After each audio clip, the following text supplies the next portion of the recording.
সিদ্ধি কেন আসছে? এটা তো 800 বছর আগে বঙ্গদেশ ছিল, বাংলাদেশের যখন কোনো নিশানা নাই। নাঙ্গা সাধুরা যখন শৃঙ্গে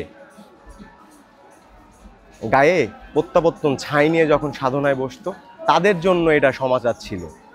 ওইটা দেখা দেখি রেশ বিতিনেতে আসছে, আমাদের দেশেও কালচার হিসাবে আসছে। এটা আজকের জিনিস না, আদি যুগে আমাদের 4 পূর্বপুরুষ আগে যারা দিনে দৈনন্দিন কৃষিকাজে লিপ্ত ছিল, তারাই এই কাজটা করে এসে আফিম চাষ হইতো।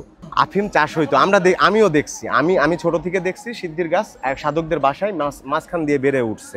সেটা তার জন্য, কিন্তু বাড়তি কারোর জন্য বলা হয় নাই। সেটা সে কিভাবে ভক্ষণ করবে, সেটা সে দাতা। কেউ যদি করে, সে যদি ওইটার দ্বারা ভালো কিছু করতে পারে, তো তাহলে সেটা সে আর তার ভালোর কম্বিনেশনে যেটা দাঁড়াবে, সেটাই তার কর্ম। কিন্তু আমি আবারও বলতেছি, সাইজির ধামে সিদ্ধির সাথে আমাদের কোনো সম্পৃক্ততা নাই।